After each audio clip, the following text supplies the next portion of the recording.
So I think we'll go ahead and get started and just wait to listen for Mark to tell us he's on. We do not have a quorum, so we will not be voting on approval of the agenda or approval of the minutes. We'll do that, or notes from last time. We'll do that next time.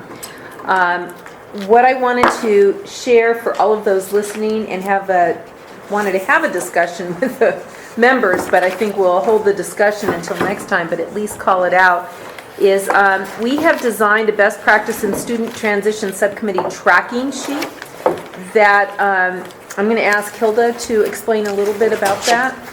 Well, yes, thank you very much, Chair Curtis, and I might also call your attention to the colorful scope of action sheet that has been slightly modified.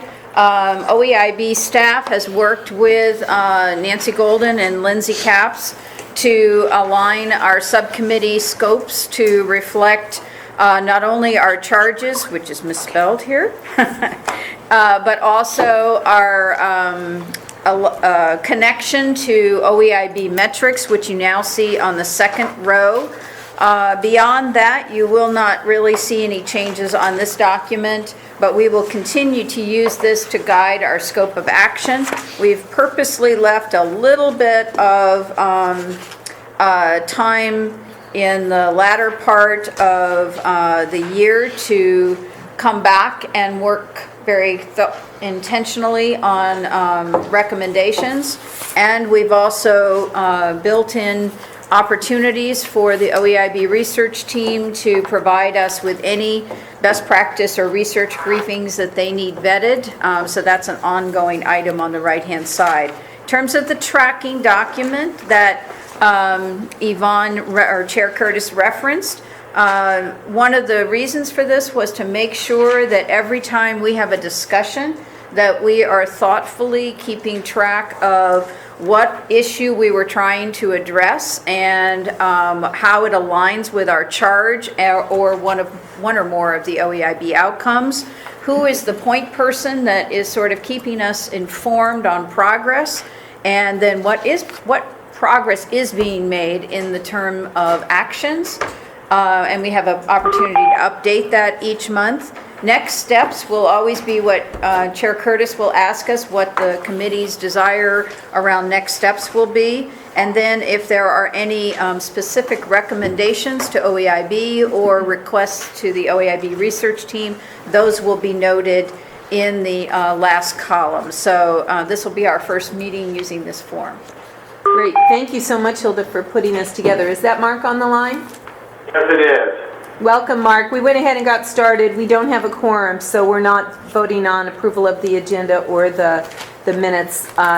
Hilda just reported on our scope of action and our tracking sheet, and I just wanted to not only thank Hilda for her thoughtful work on that, but I think it's really important based on the questions that we continue to get, not only on best practice, but on the OEIB, and that is people really want to see where we're making progress, and we're working on so many things at one time that I think this will really help us keep track, maybe even across committees, and as well, and with our work with ODE and HAC and other entities as well. Sure. We'll stop and do introductions now that we have at least both Mark and I. We're the only ones expected to be in this meeting from the committee, correct? Okay. So why don't we start right here with you, Serena? Serena Stoudemire Wesley. I am Policy Director for Equity and Community Outreach for the OEIB. Welcome. Isabel Barber. I'm with the Office of the State Public Health Director, the Oregon Public Health Division. Robin Shobe. I'm with the Office of Learning and Student Services, Oregon Department of Education. Jim Carlisle, also from the Office of Learning, an assistant superintendent there. Okay. I worked in the same office, but I didn't know her name. Lots of new people coming. So Robin, me, Jim. Yes, we And Oh, sorry, Martha. Yes. Hi, I'm Martha Martinez with the Oregon Department of Ed and the Office of Learning, the Equity Unit. And David will be joining us around 10:30.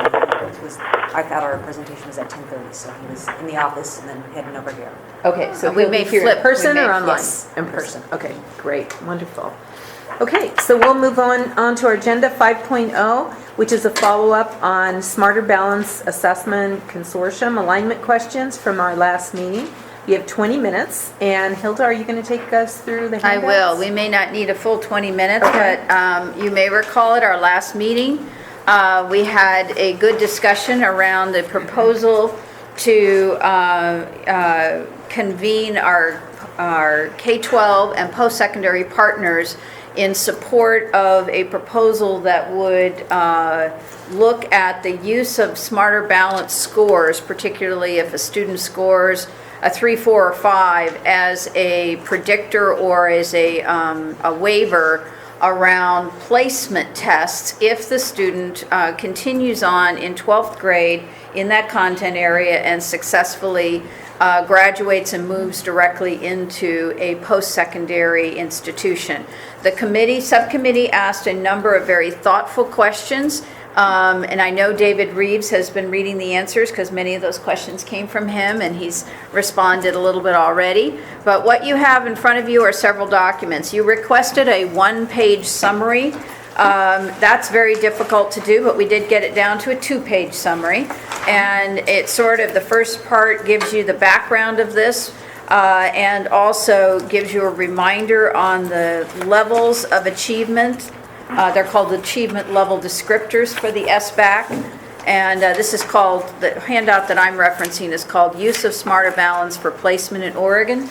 And I want to first of all thank and acknowledge my colleague, Lisa Mintz, who is the director of the Oregon Core to College Project. She has been leading this initiative for almost a year and has been convening, vetting, and working with a variety of stakeholders from K-12, community colleges, and four-year institutions. So she wanted you to get a chance to look over this summary. And if you can look on the second page of it, you'll notice that this is the actual set of recommendations in a chart form that looks at what might happen if a student scored a 4 or a 3 or a 2 or a 1 on the 11th grade administration of the SBAC. We have still an opportunity, and I would invite the subcommittee to provide any suggestions for clarity on this document so that Lisa can continue to refine it. You also asked for information on what other states were doing in this area, and Lisa again has provided you with a very helpful chart that outlines some of our neighboring states. Most useful is probably California and Washington and Colorado, who are all also using Smarter Balanced. And we went ahead and provided you, even though it's beyond the chart in the back of your packet, we even gave you a sample of what Washington has signed off on.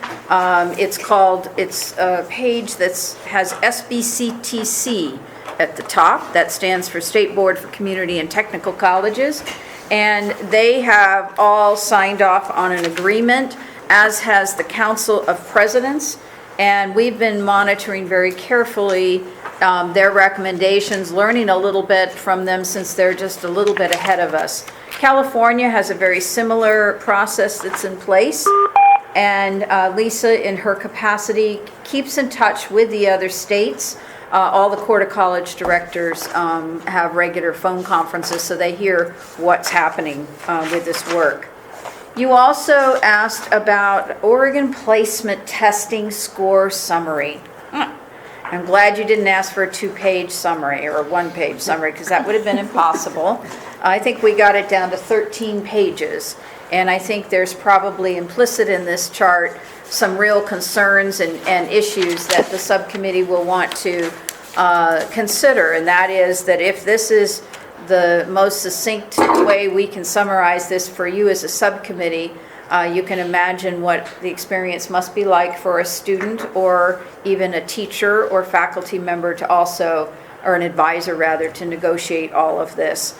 But you can see that this is dated information. It was done in 2012 of December, and with the reorganization of higher education and the lack of staff in the Oregon University system, this has not been updated since 2012, and you may want to consider whether or not this is something that you forward to the Student Success or Higher Education Coordinating Commission for staff to update, as it is a critical piece in the 11 through 14 agenda that Rob Saxton and Ben Cannon presented to the OEIB at the last meeting. You also asked about the validation process that Smarter Balance is undergoing. And oh my goodness, if you are a psychometric, I started to say nerd, guru, but much better word. You would love this report. It is quite technical. It is still evolving. And Lisa has a document that she'd be very happy to forward if there is a need for that. My recommendation to you is that this is the level of technical expertise that you probably don't need at the policy level, but what you will need will be a final summary that assures both our post-secondary partners in community college and four-year institutions that when they sign on to something that looks at the alignment and using those scores as a waiver, that they feel absolutely assured that there has been the appropriate level of validity checks between the emerging Smarter Balance instrument and things like NAEP, ACT, SAT, and that work is underway. Actually, So- excuse me if that's Sure. not counting, but the You want to bookstore- introduce yourself so people know who's speaking? Yeah, this is Jim Carlisle from ODEI. Just adding on to what Hilda said, because yesterday I think was the release date of the cut scores, and you know, what this whole group that Hilda was talking about has projected of the percentages of kids this next year, how they will do on both the math and the ELA exam on Smarter Balance. So I wish I'd have brought it because it's a really I'm nice. sure it will be out in the news soon. Yeah, I think so too. And I could send you, I really should send you the colored copy because it really helps to. That'd be great. It defines it,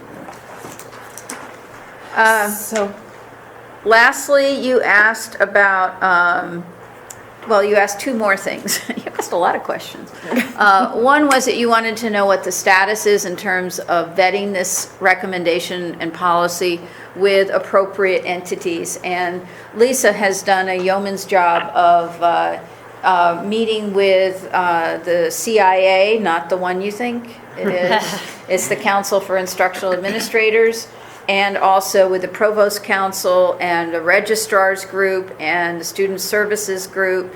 And she is collecting and compiling their questions. And she characterized their questions as they're in essence supportive of the policy. What they have are a lot of technical questions about the timelines and how the scores would be recorded. And so she is forming a subgroup to work on those technical pieces. And she will be available, she's in Nashville right now at a meeting, or she would be here with us, but she will provide updates for you from that technical group as they grapple with any of the implementation questions that have been raised to date.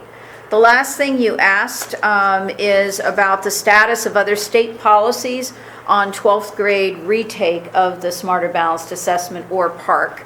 And Jim, please feel free to jump in here. I have heard that there is potential in Oregon that we may be looking at this policy.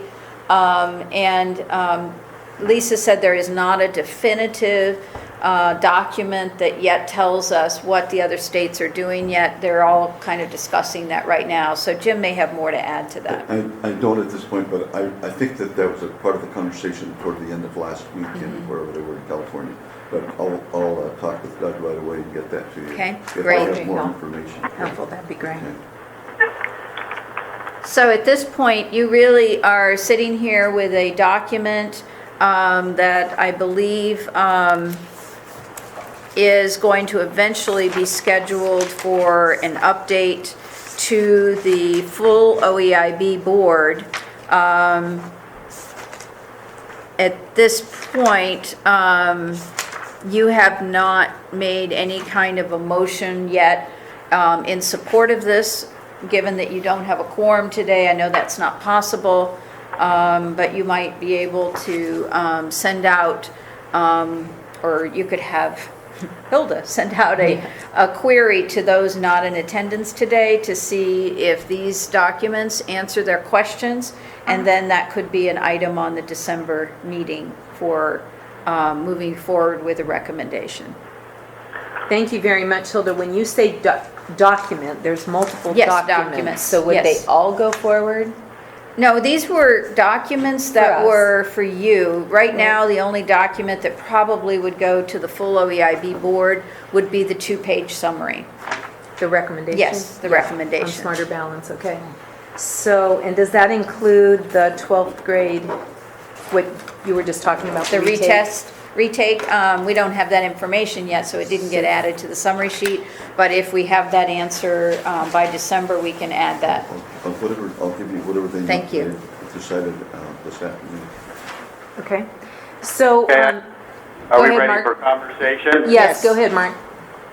Okay, so I'm assuming we're looking at the document, the 2-pager that it says use of Smarter Balance for Placement by Lisa. Yes.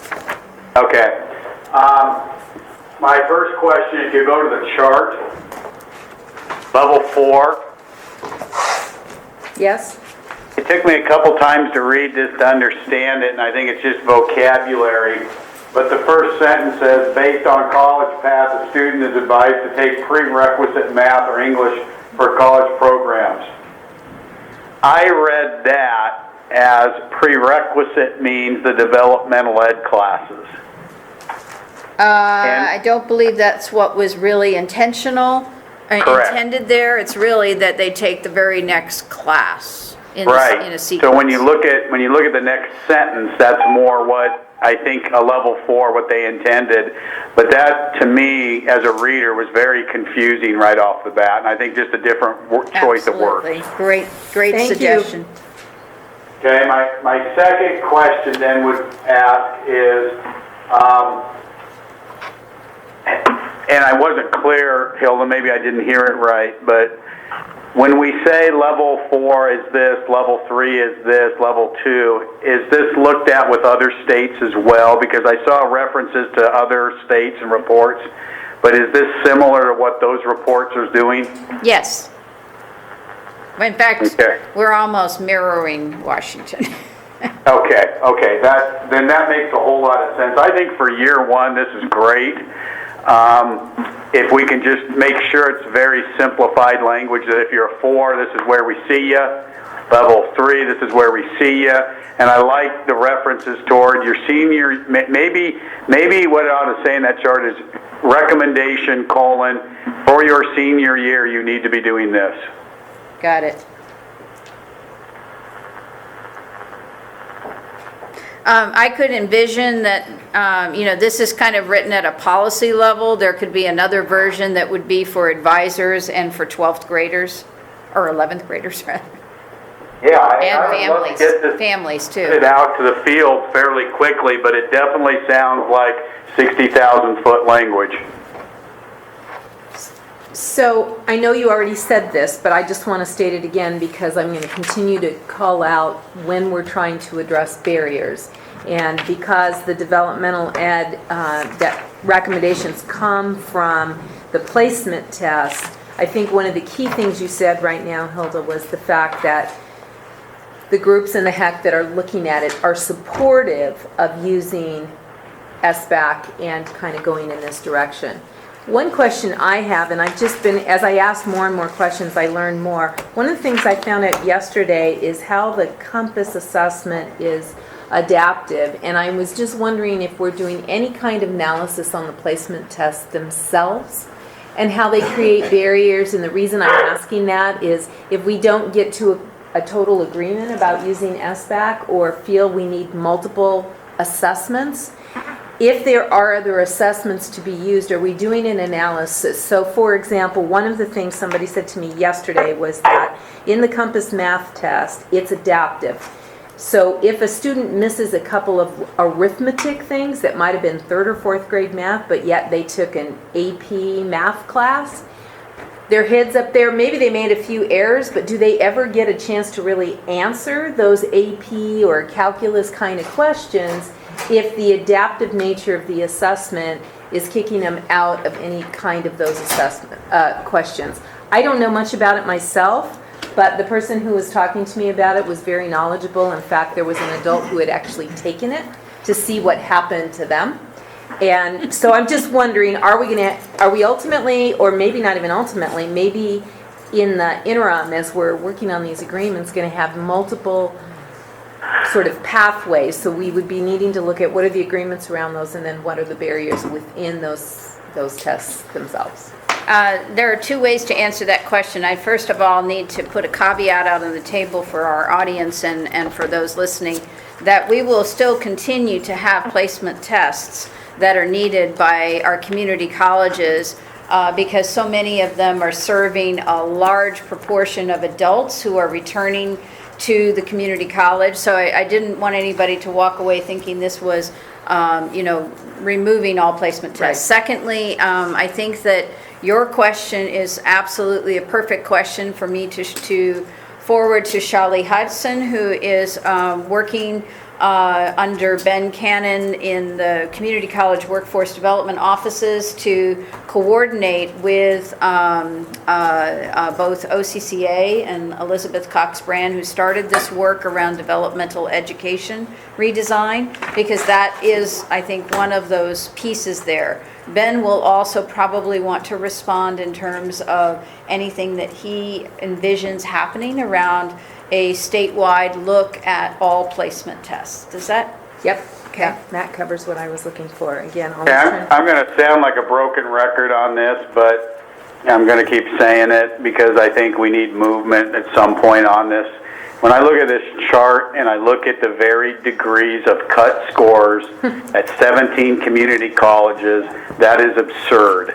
When I look at K-12, who has had cut scores and methodical processes to change those through the department, the fact that we are not going through a process to have cut scores that are consistent, I think, is doing a great disservice to our kids. Second point that I'd like to make as well, Hilda, is I hear a lot what you just said about the need for these assessments because community colleges are having, adults. And I'm fine with that, and I understand if somebody's going back for a diesel mechanic program when they're 35 years old, that there needs to be some sort of a assessment to see where their skills are. I get that.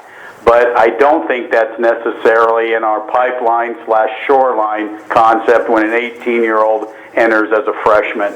I think those are two different conversations that we need to start separating because in my mind, it muddies this conversation where we don't have common cut scores, where we're keeping first-generation kids out in the Math 95 world forever. So I just want to, reiterate those. You've heard me say it before, but when I look at this chart, it disturbs me even more so to see the inconsistencies on these cut scores and what that does for families.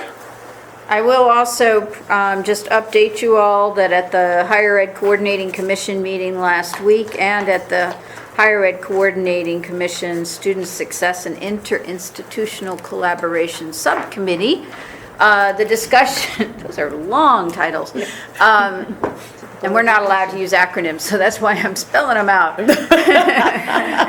But the idea around the math work that is underway around a different math course for non-STEM majors is also happening simultaneous to this deep examination of placement tests. And so it's almost as though we need a visual that shows all of these pieces that are simultaneously being looked at, so that, Mark, your point, which is on target around placement tests, you'll see some simultaneous movement forward on some policies around what are the other math courses that students can take to meet requirements in those areas that are not STEM oriented. And I can assure you that the members of both the commission and this subcommittee were pushing on quicker rather than delayed movement on this issue. They were not happy when they heard that it might not possibly have anything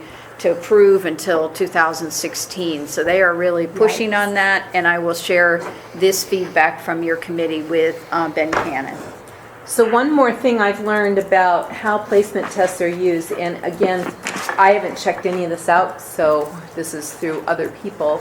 But my understanding is when students are blocked out, let's say a first-generation student takes a Compass assessment and has an assessment in all these different areas, reading, writing, and math, and because it's adaptive, they get sort of kicked out of those assessments.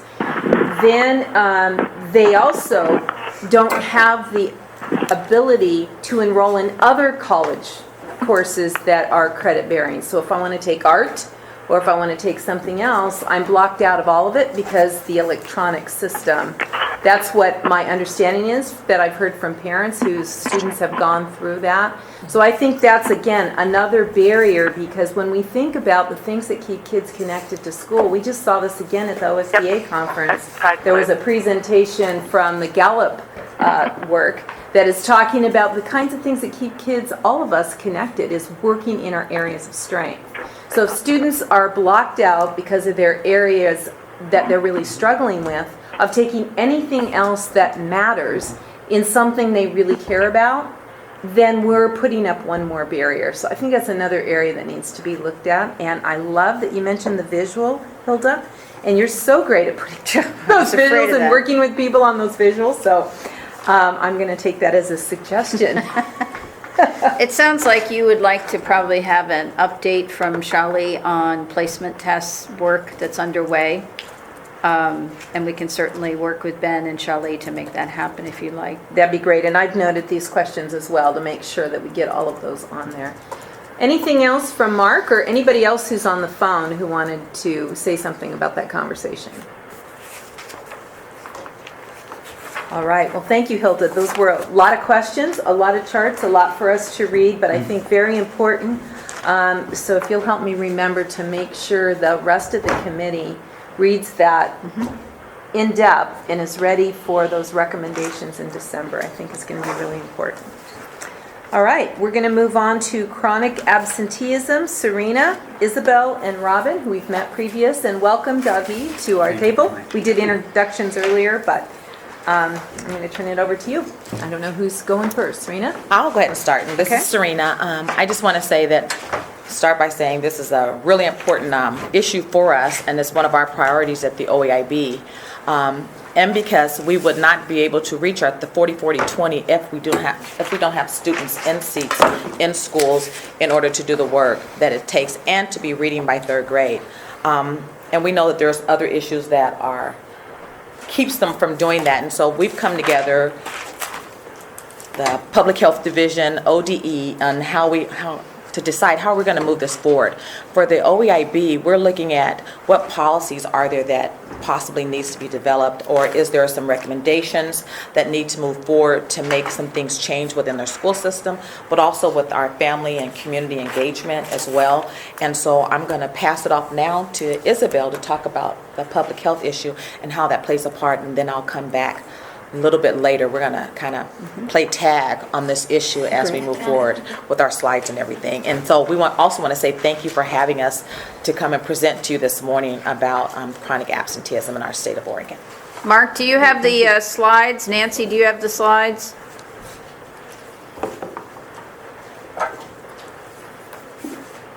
I'm hoping so. Okay. So hi, everybody. I'm Isabel Barber. I have the slides. Thank Thank you. you. Thanks, Mark, Nan. to you.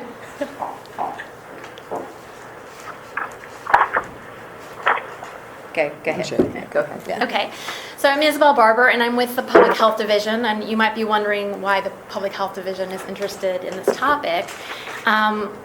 There's a handout that you have, and if you're in the audience, you can get it on that back table, and it's really talking about kind of social determinants of health.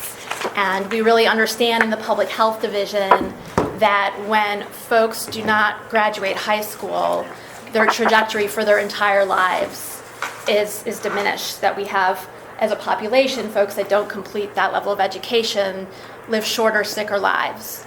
And so we know that we can't really support the health of a population without partnering with education and looking at these non-instructional barriers to learning, right? These health issues, these barriers.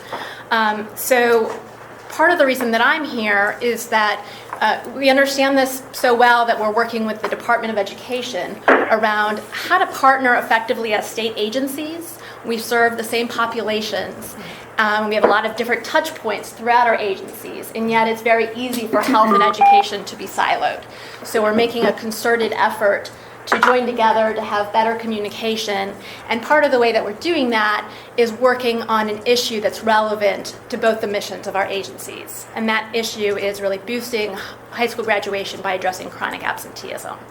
So I was able to connect to Serena, and I'm really happy to be at this table with you today. I want to just start out with some of the basics on this issue. I know that this issue has been discussed, and I don't want to kind of dwell on things that you already know, but I do want to make sure that we have a shared point of reference. When I'm talking about chronic absenteeism, I'm using the definition of kids that are missing 10% of the school year for any reason. That's a definition that's been used nationally. It's aligned with what we have in our achievement compact, so it makes a lot of sense as a starting point for our conversations on this topic. As you know, chronic absenteeism is a really strong indicator of future dropout. And as I mentioned before, there are implications not only for the educational future of kids that don't show up, but for their health, their socioeconomic status, their ability to not go to prison. And so really, as a social justice issue, it's very, very important. So I want to kind of talk about the causes of chronic absenteeism. And as you know, Serena's been very involved with a RFP to look at the causes of chronic absenteeism, and she'll talk more about that in the future.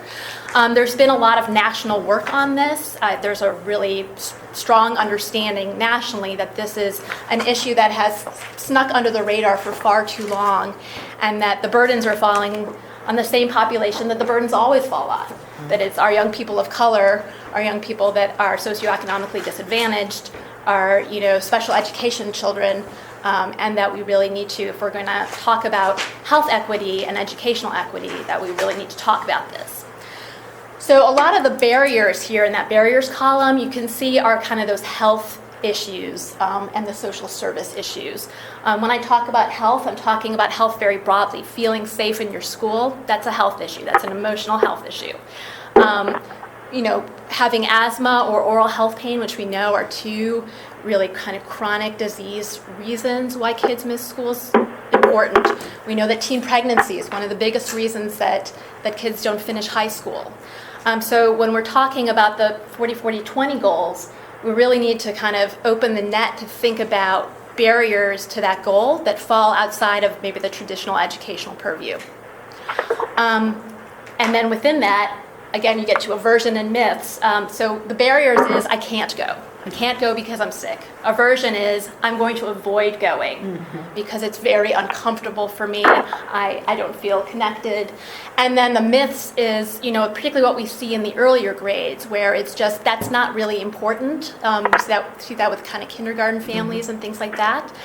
I think it's worth noting that with early childhood, attendance to preschool is highly correlated with future attendance to kindergarten and throughout the grade span. So this is something that starts early with really understanding the importance that education plays in people's trajectories in their lives. And also, let's add to that obesity when we talk about the chronic illnesses and diabetes that are starting to be developed earlier in our younger kids, especially in those early years of school, and they're not being recognized, but obesity has jumped up, especially in kids of color. Nancy, would you please mute your phone? Thank you. Go ahead. So we also want to be aware of that too when we talk about the barriers of kids going to school and the health disparities as well. Yeah, absolutely. And we could get into a lot of detail and have a much longer presentation around all those pieces. In this handout, you'll see some health-related examples. And you'll also see kind of this triangle. Again, this publication was created in public health because it reflects high school graduation is an objective for public health in the nation. So it's really towards a public health audience of we are relevant to these things that have traditionally been in education's purview, and it's really written kind of in that way. I want to go ahead and pass it on to my colleague Robin for her to just kind of finish covering up some of these issues. So this is Robin. I'm from ODE, and my background, actually, I worked in K-12 for about 20 years as a speech and language pathologist. My specialty being augmentative and alternative communication and assistive technology, so working with populations with really complex needs. And when we look at aversion and miss, we also our special education population is the most impacted population by absenteeism in our state. Boy, if you have a speech path license, are you interested in working for Intermountain ESD? Wait a minute. Yes, I do have a license. I talk to Jenny quite often. That's what I wanted to hear. I had to lighten it up a little bit. It sounded just too serious. But when we look at aversion, we're really looking at kids who are struggling academically. We're looking at, which I think is coming out in the literature more and more, this idea that engagement is a really important piece of education and maybe something that we've overlooked in the past. And and especially some of our kids who have special needs need more of a reason to be engaged and stay engaged. If you are going to school every day and school is something that is a huge struggle for you, you're frustrated, it's hard to stay engaged, and you're going to avoid going to school.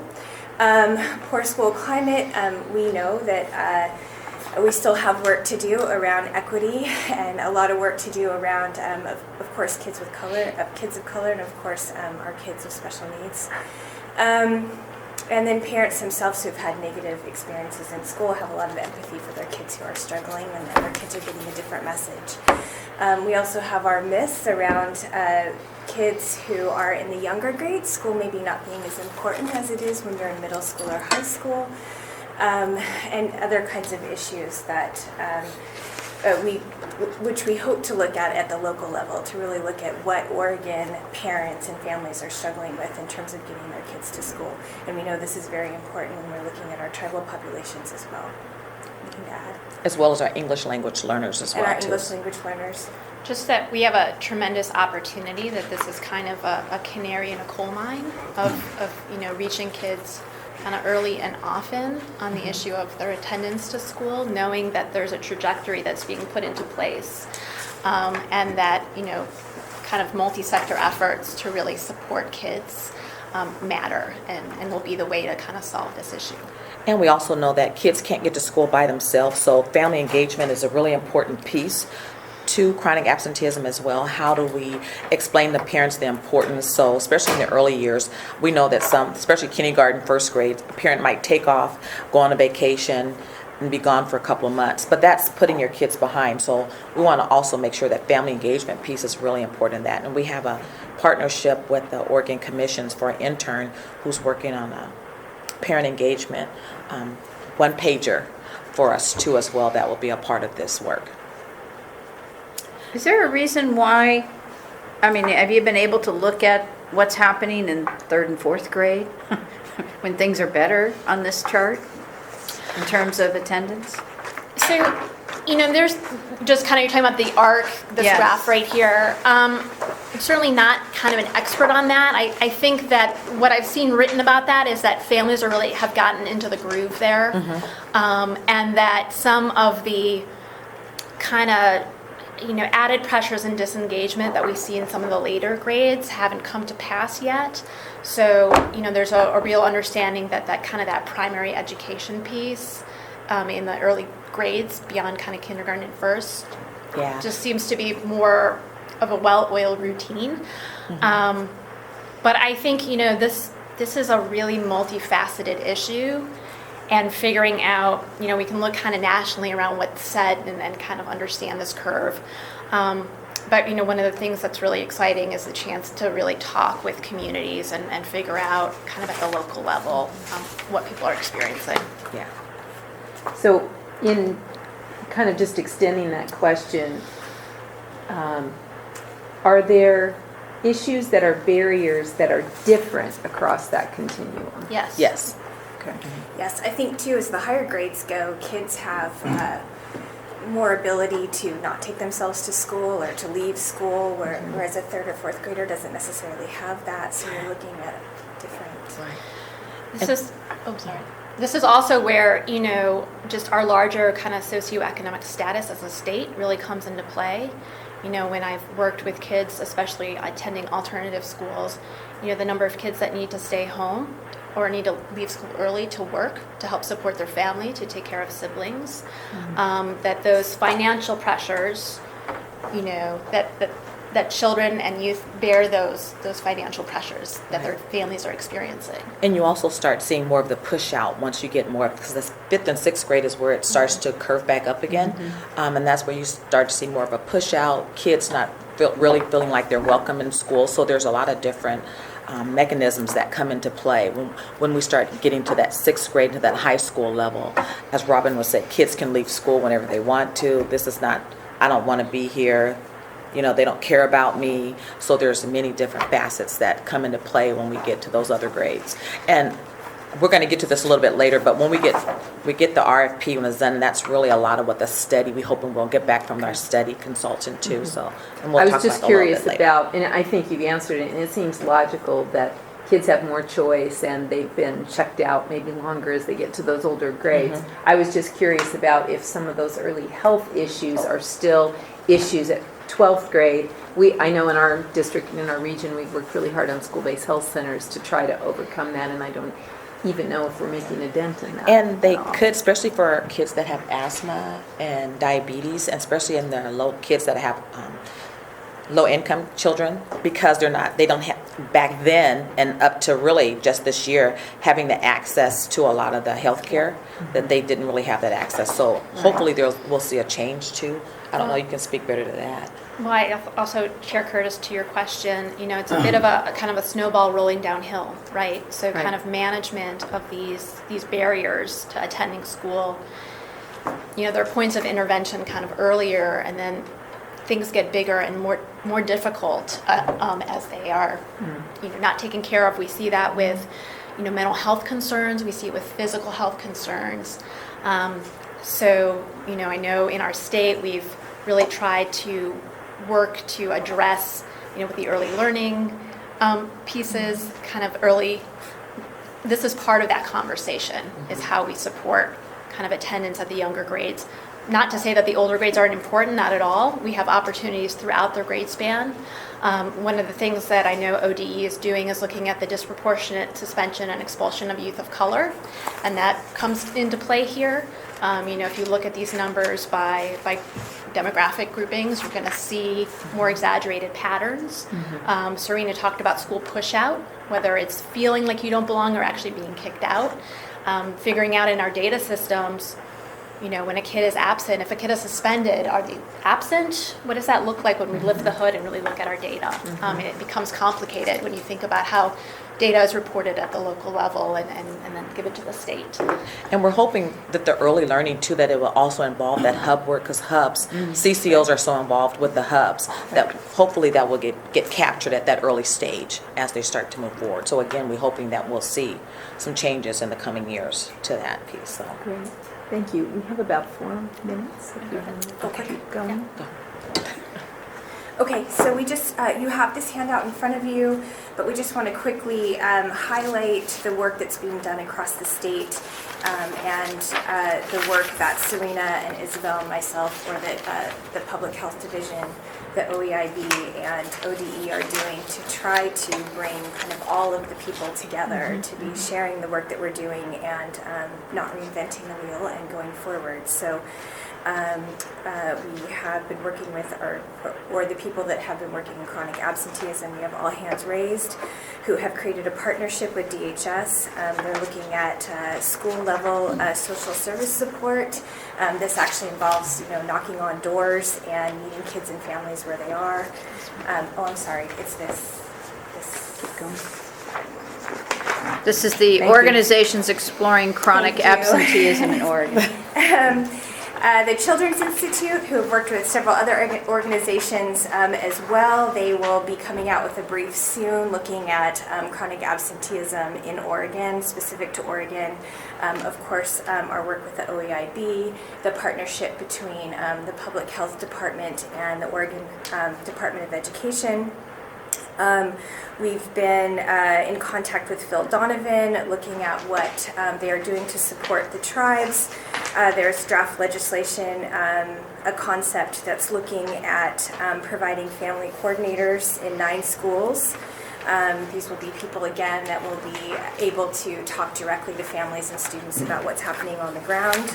In Southern Oregon ESD, we have Scott Perry, who has done attendance audits in over 100 schools in Oregon, and Upstream Public Health, who have been successful in adding chronic absenteeism to the Oregon Achievement Compacts.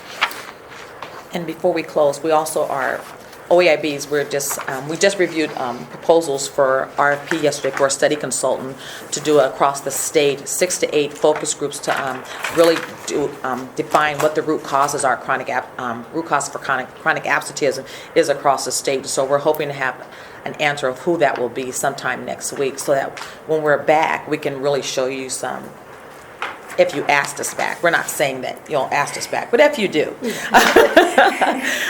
we'll have better data. We can really dig down deep. Hopefully, we will be able to, with all our agencies working together, to show you not just across all the schools, but really the grades and where we'll see that too. Where's the grades where it's happening even more so, but also look at the schools who are doing great and the schools who are not doing so great, and what are some of the things we can bring together to help those schools that are not doing so great. What are the great schools doing, and maybe take some of that information over to them to see, so we can get their numbers better and see some better results. So we're hoping for some great things over the next couple of months. So would you all agree? Yeah, Yes. I agree. Great. So in terms of recommendations, what I think I would say first is having you back to help us understand that data. And I think it would be helpful for us to understand, if you know that by then, what are the barriers that are system barriers? So we know there's a lot of barriers to kids. Some of them are things that we create in the system. By the way, our systems don't necessarily work together well. And I think the partnerships that are happening in all these projects that we're doing are really helping us identify that. But if you can identify even 1 or 2, and if there are places where there are plans or at least a group working on how to get at that barrier. I mean, even if it's 1, because I think sometimes when we can drill down to that level where we identify the barrier in the systems and how we can work on that one first, sometimes it helps us uncover ways to work on others. Mark, do you have any other questions or comments you want to make about the chronic absenteeism report? Just that this is the natural, bridge or outcome for other entities to join OEIB's effort. You know, this is the CCOs, this is even our DHS. I've had conversations with Aaron Kelly-Seal about this, as well as Kevin Campbell, our regional CCO, that this attendance indicator is one that folks can buy into that normally can't buy into other education outcomes. For instance, people are uncomfortable saying, I can get a 3rd grader to read, because they see that as a school. But they're much more comfortable saying, I can get the kid to school. So there are a lot of examples out there. One thing that we've done in our region pretty well is providing system navigators through our wraparound program that are targeted just on attendance and getting kids into school, and braiding resources with county government, our CCOs, and our schools. So there's a lot of potential here. But again, I just want to emphasize how this is a indicator that other people can join us with. So Mark, what you just suggested makes me wonder if there wouldn't be at some point in time an opportunity to put together a map of where are these partnerships. So when I look at, for example, some of these partnerships, it seems like there are some places where there are partnerships joining to deal with that, and clearly there's some places that could be missing. I'm just assuming that, but. Well, and there's actually this week on Thursday a 1-day summit on chronic absenteeism in Portland at the DoubleTree. That's Yeah, Alliance for Kids. Alliance for Kids. So, I'm curious, Chair Curtis, to your point of, how data will be taken from that group of people and how what the statewide reach of that meeting will be. But it's a nice chance for people to come together and talk about this issue. Great. Yeah, I think that would be great, because just what I found, in conversations with it, when you tell, a business person, or you tell a nonprofit or even a service club about graduation rates, they look at you and say, I want to help, but I really, I don't understand what all that is, because it's education. But when you say attendance in school, their eyes light up that, hey, I can own that one with you. So I think kind of a campaign to get that out might be great coming out of the summit.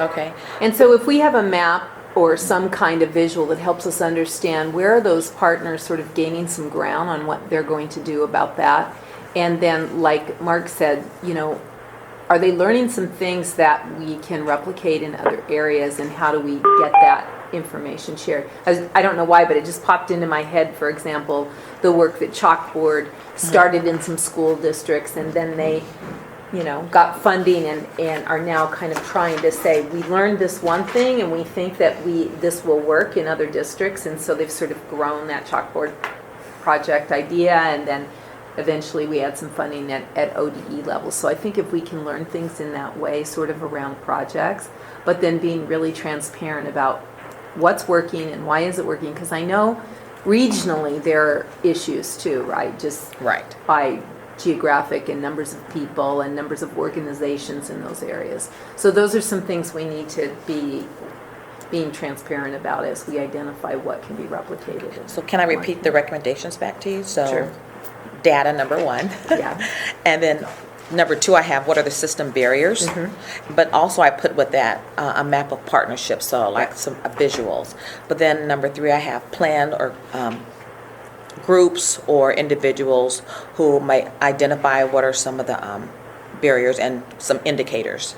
And work that's underway. And work that's underway. Yeah. Okay. Kind of some indicators in what's working and how that might be replicatable.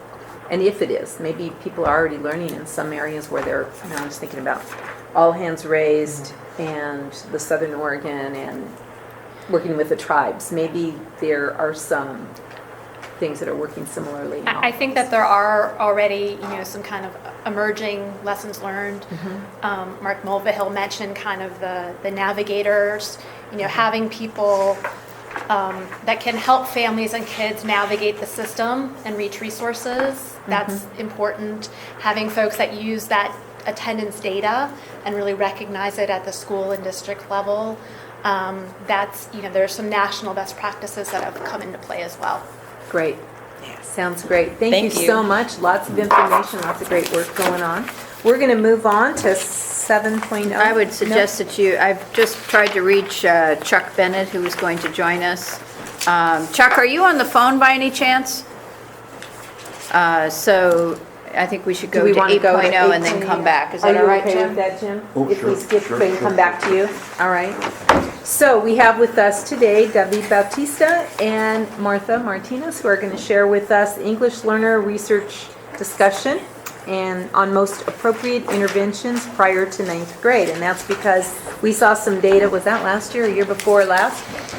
Lose track of time, where students who are exiting the ELD program because they're successful in school in English, then if they can do that before 9th grade, then they're more likely to graduate and be successful and go on. And so knowing that, we wanted to know, what do you know about the places where they're being able to do that successfully?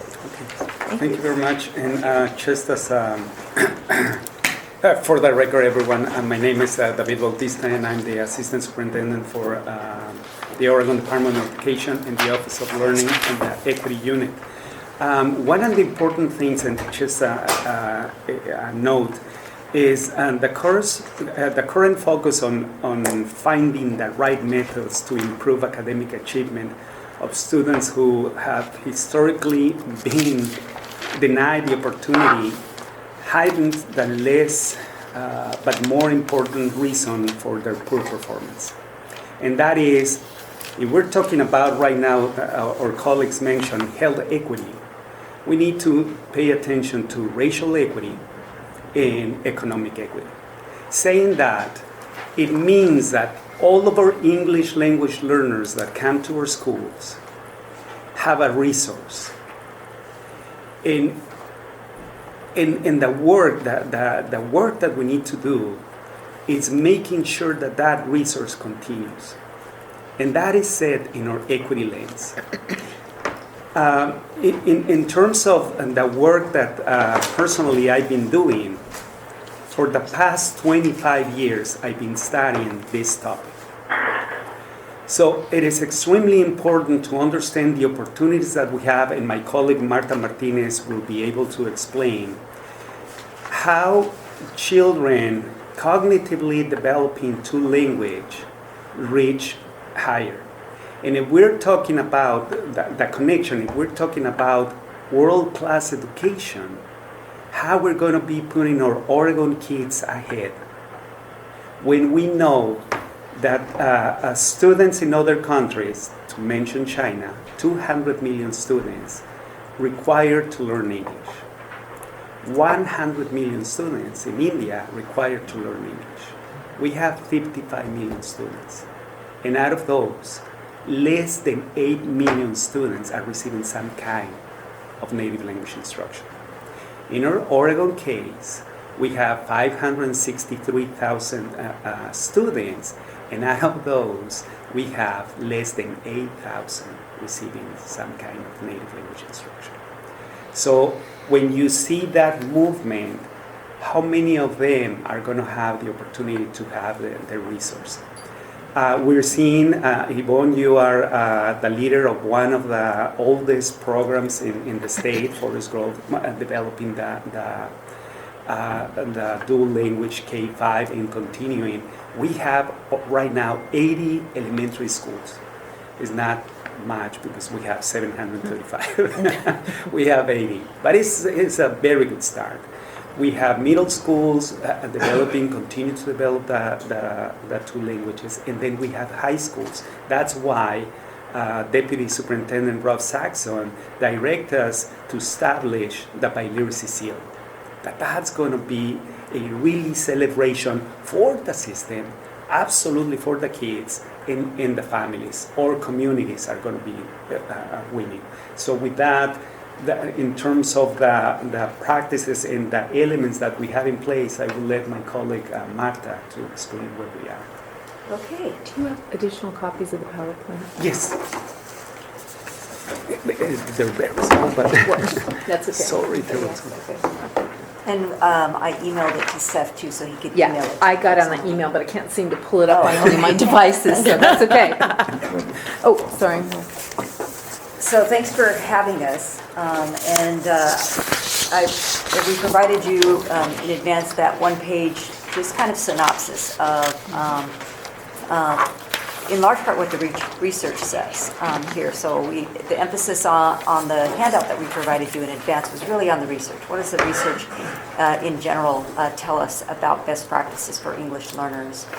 And then I also wanted to put the caveat at the very front about program models, because oftentimes we look for program models to kind of guide us about best practices. So what is the most effective model? And what we have to be very careful about is a few things when we talk about program models for ELs. And one is that a label on a program doesn't necessarily tell you a lot about a program. And so the earlier research on bilingual education really struggled with doing some strong comparisons about program models, because program models were so widely defined in the field. And so we've gotten a lot better about, in our research, kind of ferreting out some best practices and then relaying that to the field, and then kind of clarifying what a given model, their essential characteristics are. And so there is some very good research now that confirms that teaching a student in their first language is effective. And in fact, when you've got programs of equal quality, basically an English-only program versus a bilingual program, that what you'll see over the long term, a bilingual program is more effective at providing students with the solid foundation that they need for school success and life success. But there's been this debate for many, many years, and part of that has been because programs are implemented in a wide variety of ways and even locally defined, not even well defined locally, and then they vary in terms of how they implement the different characteristics. So I just want to throw out that caveat. And then say that that I also don't want to say that there are no English-only programs that aren't effective, and that it really then depends on the quality of the instruction. The quality of the teacher is so critical in terms of their expertise on serving English learners, their expertise in sheltering language, their expertise on sheltering content, so understanding their content, their subject matter, and being able to understand how the zone of proximal development, basically, what a student needs in order to move, and cultural competence is hugely important. So that relationship between a student and a teacher is critical too, and between the teacher and the families is very critical. So there is no, bottom line, there is no one best model that's going to transform our systems, because the other thing is you have to look at what your resources are in a community. So when we talk about two-way immersion programs, that's a very specific model that requires a very specific demographic in order to pull this off in the manner in which it has been shown to have the most effectiveness, and that is with a 2/3, 1/3 divide amongst the student population. 2/3 of one language group, 1/3 of one language group, no more than that. 50-50 is ideal to have your student groups divided that way, but the ideal is rarely met. So the research really points to having no less than 1/3 of any one language group, and that has to do with the language models that you create in the classroom. But what I think the two-way immersion literature also really has helped us learn is the importance of separating the language. And this is a more controversial part, because in a lot of our bilingual education programs over time, there's been less of an emphasis on the strict separation of language and more of a mixture of the languages, depending upon what the context, the teacher thought the context needed. And the difficulty with that, or the reason that I believe that immersion shows that it tends to be more effective, is because naturally we all want to wait for something that we understand and something that we don't have to struggle with as much, and we go to our comfort level.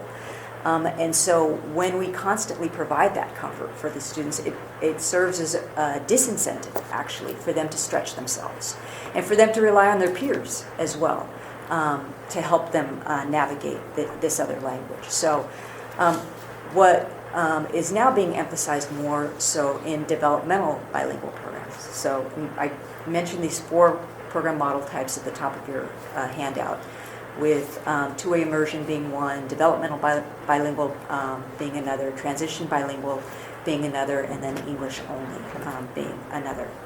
I think those are the 4 I mentioned there. And developmental bilingual programs were really like this first generation bilingual programs for English learners, and they were the ones that really have been politically the ones that have been most maligned and most controversial.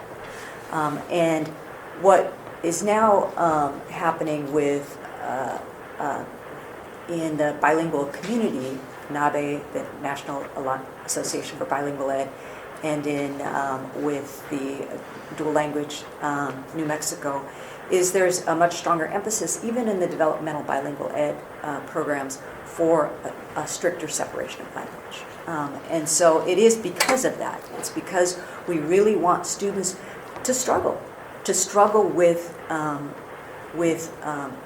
pushing themselves in vocabulary development, in oral language development period, and then in their literacy skills. And so with that said, I'll now go through the slides. What you have here, I'm going to talk about in this presentation, is really what Oregon is doing. So in the handout you have more what the research says and a little bit about what ODE is doing, and what I want to talk to you about in the presentation more so is what we're doing and why.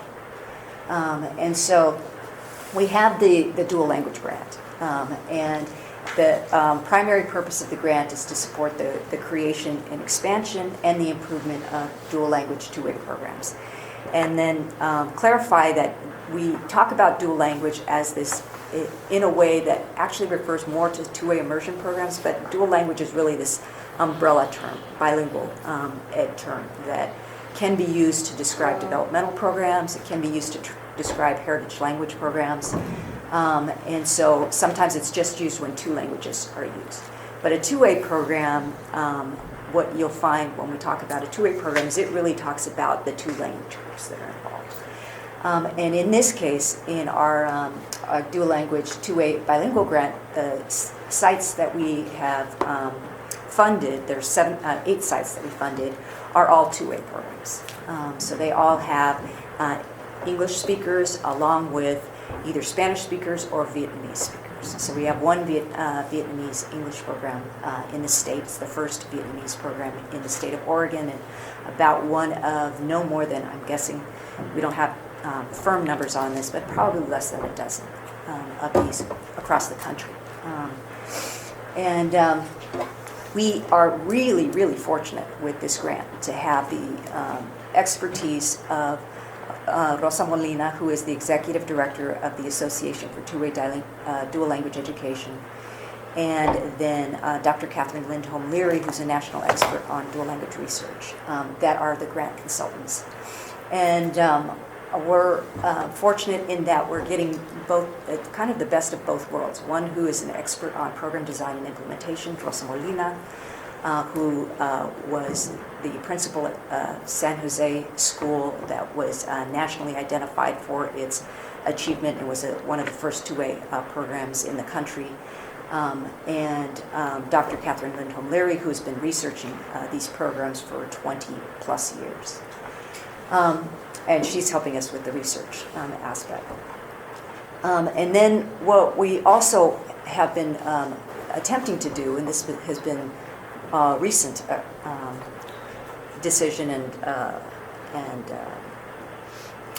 accomplishment, basically, is securing a contract for a Spanish assessment, because in the past we had Oaks Spanish reading, but that was an either or option too. So students, English learners, Spanish ELs, could opt to take the Spanish reading instead of the English. And what we really want to see is how all our students in these types of programs are progressing on their Spanish outcomes, Spanish literacy and bilingualism.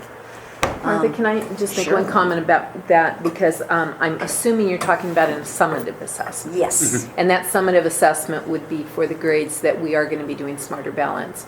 So I know we also have in the recommendation that's in the governor's plan is around the progress monitoring and interim assessment. So I just want to keep calling that out because there really isn't a way to assess progress if we're not doing it early enough. So especially when you even look at some of those developmental, as you're describing by your description, you know, especially some of us are putting in preschools now. So we've got preschool K 1 and 2 where there's no assessment statewide that enable us to know how well they're progressing until we get to 3rd grade. And that is only if we get a summative.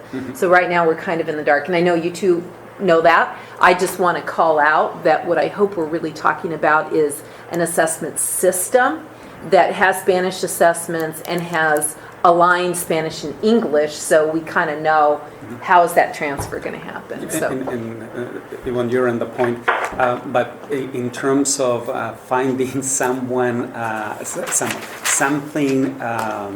meaningful in Spanish, it has been very difficult. Right. That's one. So finding the progressive monitoring is going to be more, Right. we know of something.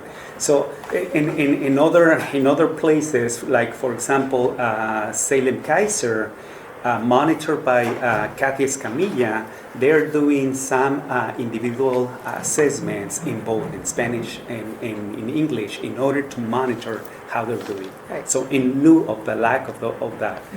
The summative assessment will be a very good incentive for many of our teachers that in third grade the kids come in and rather than following with fidelity the model, they tend to gravitate towards more English because they are afraid that the lack of showing results is going to be reflected on the teacher. So the teacher is not understanding the whole ramification of modifying the model because of her fear or his fear. So that would be something that it anchors the possibility of saying, yes, they are at grade level, and yes, they are in target to learn English. So I agree with all of that. I'm just always going to keep singing Oh, that absolutely. song because the Absolutely. reality It's in the important. school district is the assessments that we can use at those earlier grades don't have any reliability and all that stuff that you guys all know about. So I just think, I agree with you. It's hard, I know, but if we don't continue calling out that it's needed Needed. and that it has to be paid attention to, then we're never going to get there. So Right. I'm just going to keep saying that.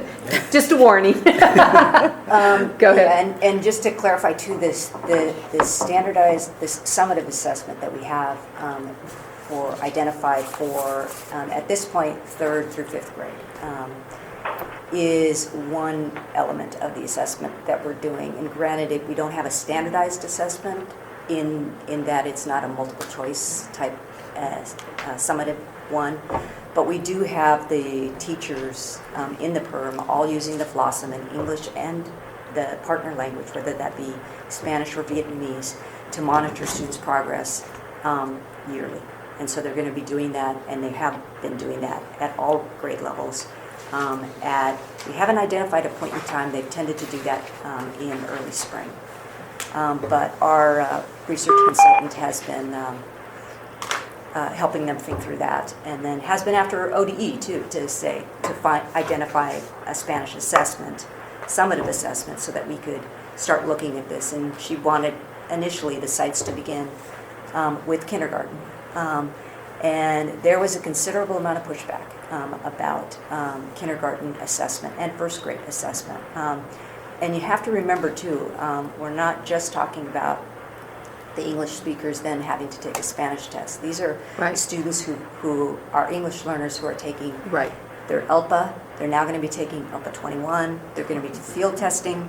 And so there's a considerable amount of concern right now about over-testing our kids. And so we want to be fair. And we want to think about what makes sense in order for us to make the case that this is effective instruction. We have to have some data that people will trust. And so we are trying to weigh that balance. Another initiative that we're doing, because I don't want to just talk about the dual language grant, because we have some other really critical work that the department and the equity team is involved in. And that is the ELP standards, the initial development of that, which Oregon played a lead role on as part of our role with the ELPA 21 assessment that's going to be operational in 15-16. The field test is happening this spring. We developed these new ELP standards along with the other 10 states.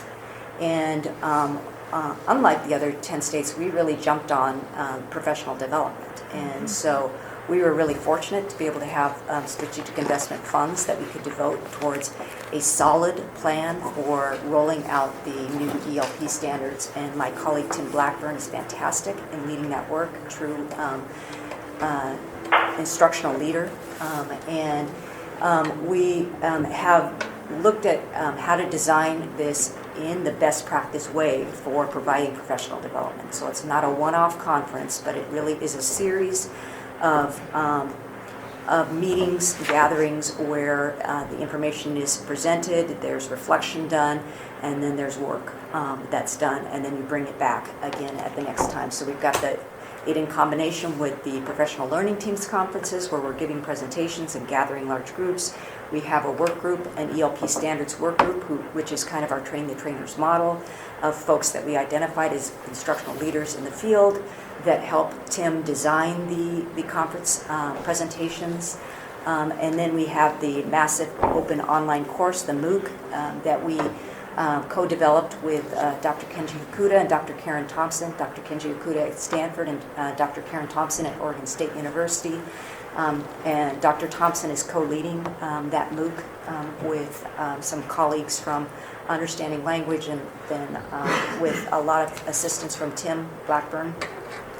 And then we're going to be archiving all of this information in a network portal so that, again, we've got this living library of instructional resources to cull from.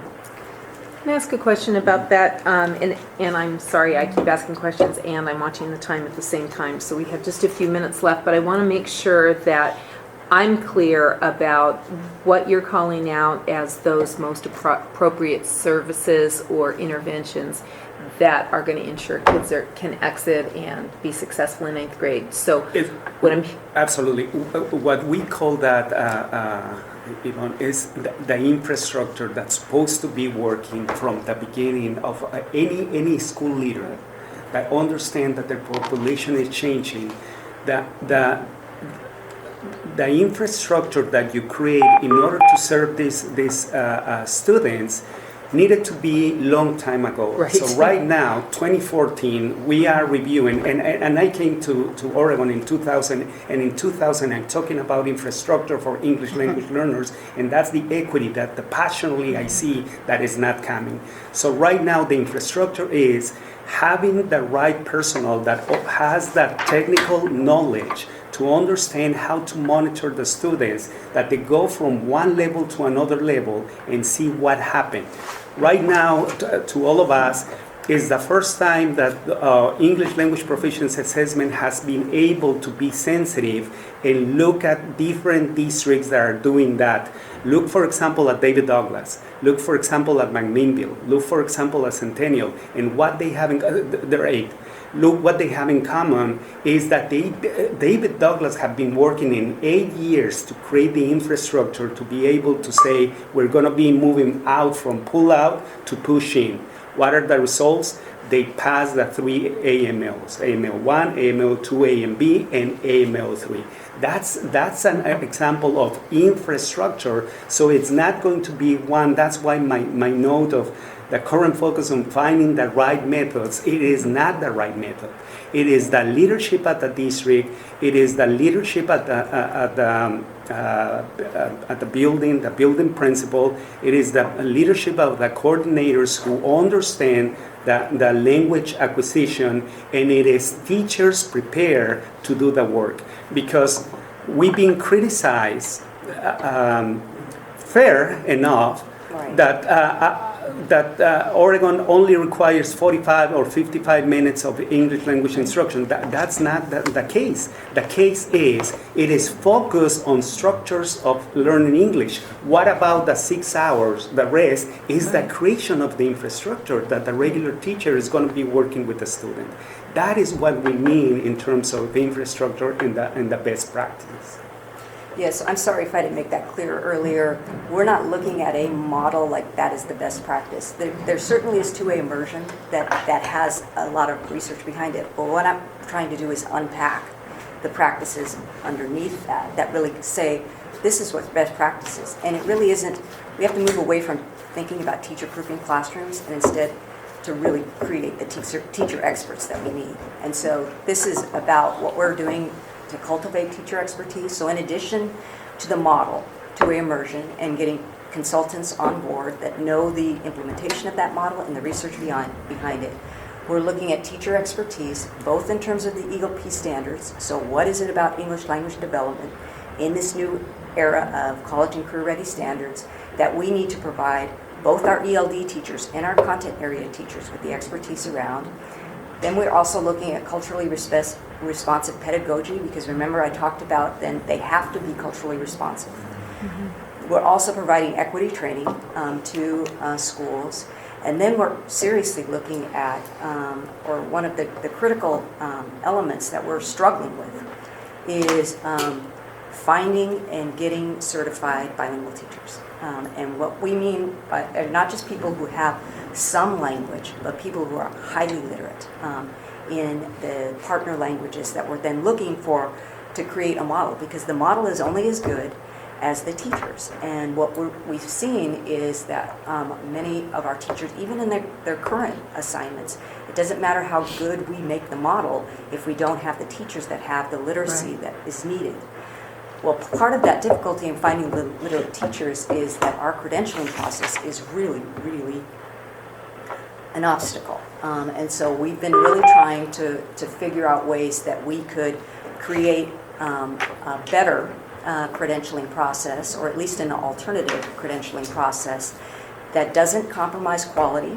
We can't emphasize that enough. We're not talking about compromising teacher quality, but instead ensuring that we get the most qualified teachers who are bilingual in our classes to teach these programs. So lastly, what I want to just mention is we are also creating a foundation around research on EL best practices. We realize that that we need to also be able to look back on the stuff that we're doing now and say what has worked, what hasn't, or what can we do better.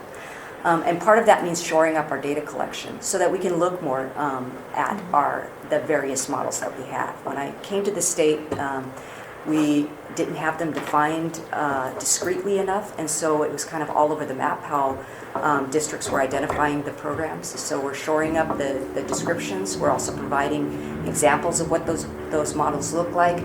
We are moving to growth models for our Title III accountability so that now we can look more at what progress is, both in terms of English language development as well as academic achievement. We're working with the University of Oregon researchers on parent involvement in our dual language grant, and we're working with Dr. Karen Thompson, who has an IES grant to examine EL outcomes in Oregon. So we're building a solid foundation around research so that we can continue to learn about what's working and what's not.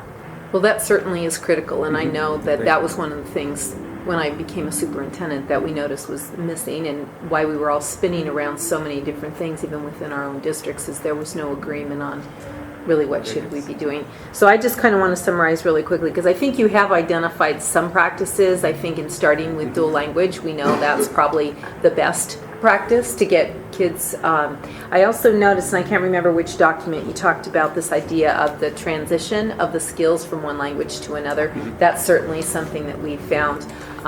So I guess my sort of more overall summary would be, in what I'm hearing you say, is that you're setting the foundation by doing the research, collecting the data so that you can identify, here are the practices a district ought to be doing. And of course, we're all impatient for wanting to know those, right now. And so I don't know that we have to know all that answer right now, but I think would be helpful best practice is just periodically coming back to us to say, here's what we've learned on this piece, and here's how we're starting to work with districts on this, or how we're giving them access.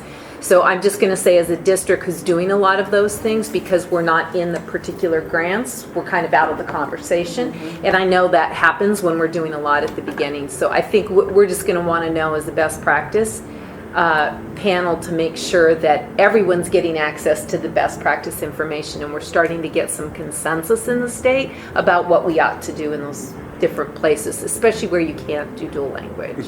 In the data, the last one, as Martha mentioned, Dr. Karen Thompson right now is meeting in all the Oregon Department of Education to clearly identify how our students are doing as a state, and then going by district and analyzing the district, the best practices. But in terms of, for example, David Douglas, you have the superintendent being proactive in terms of focus laser on how we're doing and what can we do better, and that's the years that they plan. Push out is not working. So what are we going to do? And they decided, because of a lack of bilingual human resources, we're going to be doing a push-in, and they took them 8 years or 7 years. So that's one particular example. Right, and That I think our in point is, we difference. don't want to wait till every district discovers they need to do that Exactly. and take 8 years in every district. We should be bringing people along, Correct. which I know is what you're saying you're gonna do, so. Well, I don't know that it's what we're going to do too. I think it already is what we're doing. So the AMAO, for instance, the AMAOs and moving to the growth models have helped us identify some districts that we have more confidence in. With the previous model where you just had a look, 1 year look at how a district did on very gross kind of measures. Now we can look and have, in my opinion, more confidence in districts that are rising to the top in terms of their academic growth and their English language development growth, and then the students that are reaching proficiency, and they actually match what we believed the solid Title III directors where they were. Now we can go to those districts and say, what exactly are you doing? Right, So we can and that's go the kind of stuff we wanna be holding up as an OEIB, so sounds like you're getting there. So we have 2 other topics, and of course, I always want to take a lot of time on it because it's where my passions are, but thank you both Thank very you. much, and I did not allow much time for the committee. I'm going to ask you, committee members, or at least Mark, do you have any quick ones, or could you refer any questions to Hilda that we could pass on to them for future reports? Good on my end, and unfortunately have to leave here at 11:30. Okay, thank you. All right, Okay. we're going to move on to... So a couple of things. One, Okay. you do have an article that came out of Denver to look at the fact that Denver is in the process of trying to have all of their teachers certified to teach English language learners. I thought that would be appropriate backdrop. And also to share with you that we are combining efforts around professional learning for educator prep folks with the English Alliance Conference, bringing in Joyce Nuta, author of a book on this very topic. Great. So it's another piece. I Because I know that's a also- piece we've worked on for a long time, is trying to get that. I also just got word that Chuck Bennett had a dental emergency, and that's why he's not with us. So Jim, your partner is not You here. get to do the report, Hilda. Thank you. We were going to do our own thing anyway. Appreciate it. Okay. Thank you both. Thank you, Hilda. Thank you. Wait a minute, what are you doing? jumping out. All right, so Jim, are you ready to respond to the digital conversion update from ODE and COSA? Well, I'm not prepared to talk on behalf of COSA, but and Chuck and I have missed signals the last few days. Okay, so we'll hear from ODE. So, and I'm sorry that Martha Medina is leaving because based upon their, particularly David's recommendation, I have a 6-year-old grandson who's daughter-in-law transport him clear across town in Tigard, one in the other in order to get into the Metzger dual language program. And he was the last one admitted because he did not go to kindergarten there. So my daughter-in-law keeps saying, are you sure about this? And I said, no, but Martha and David are, so that's good enough for me. So I'm going to be holding them accountable. Okay, great. You're going to come take us out for a drink out. Okay, that's worth more than that, in fact. So what I want to share with those of you who are still left is an update on ODE's effort with respect to online learning. And to a degree, this is a pretty small little project, but it has greater ramifications, and I'll be interested in your thoughts. Most people that I come in contact with, and that the people who work in this program come in contact with, have no idea what ORVSD means. It's Oregon Virtual School District. It's often confused with the Northwest Regional ESD's ORVED. Yeah, and but this is not. In fact, that's one of the handicaps that's happened. But sometime in 2005 or 2007 legislative session, there was a time, and I'm not sure if you were maybe in Eugene at that time, but it was the time when the emergence of the online charters for profit were beginning to draw kids away from public schools in numbers. So the legislature passed a bill, and I can't remember off the top of my head what it was, that created this Oregon Virtual School District. And we've never actually obeyed the law, because we've never been an actual school district that granted credit, had kids, graduates. It was what it morphed into, and for reasons that I really do not know, even people who were involved somewhat aren't absolutely sure about exactly what happened. But it became a place where the ODE provided, through contractors, online content, primarily, but not exclusively, for credit recovery. So Hillsborough, Beaverton, Portland, Hillsborough is the largest user. They use a significant amount of content, primarily provided by a contract we have with Florida Virtual School. So when Rob last spring said to me, I'm going to move this responsibility for our virtual school to your office, that's when I began to pay more attention to it. So where the money comes from is there's a very, very small carve out in the state general fund of, was initially $2 million, it's now $1.6 million. And primarily now that has paid for things like Florida Virtual. It's paid a lot of money to High Desert to provide professional development, to help schools utilize the content, have a contract with OSU that's the host. So that in effect the 1.6 million, more than $1 million of it goes to providers. Only a little bit of that, maybe 300,000, actually goes to provide content. So as I studied the program last spring, decided that it was not doing what it needed to do, and so we decided to change leadership. And so that's what we've been about, and we've continued to work with the program this fall. But after the first of the year, we're going to advertise and go out and find a new director who will be a part of the group that I work with, lead as it is, that teaching, learning part, Common Core, effectiveness, folks in priority schools.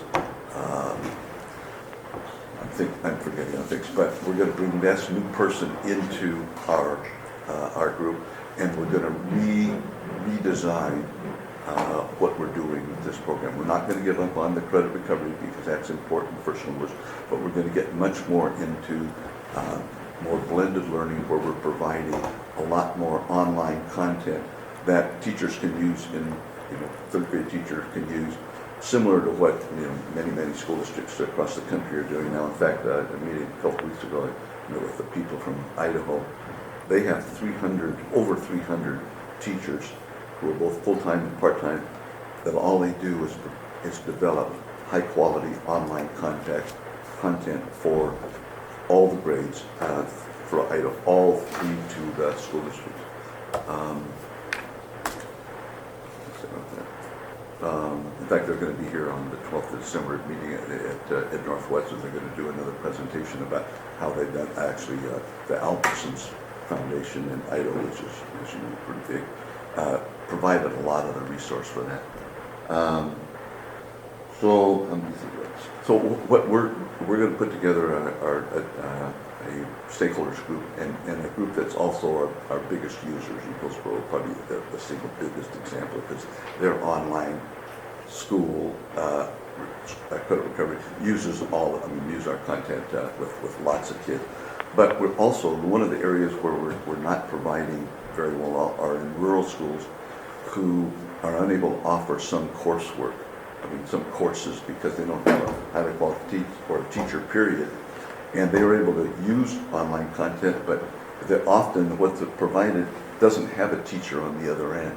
And so it's really been a handicap for them. So that will be another, a big part of what we're going to study and see if we can't do a better job of providing courses that small school districts across the state need more than some other things, and have that as also a priority.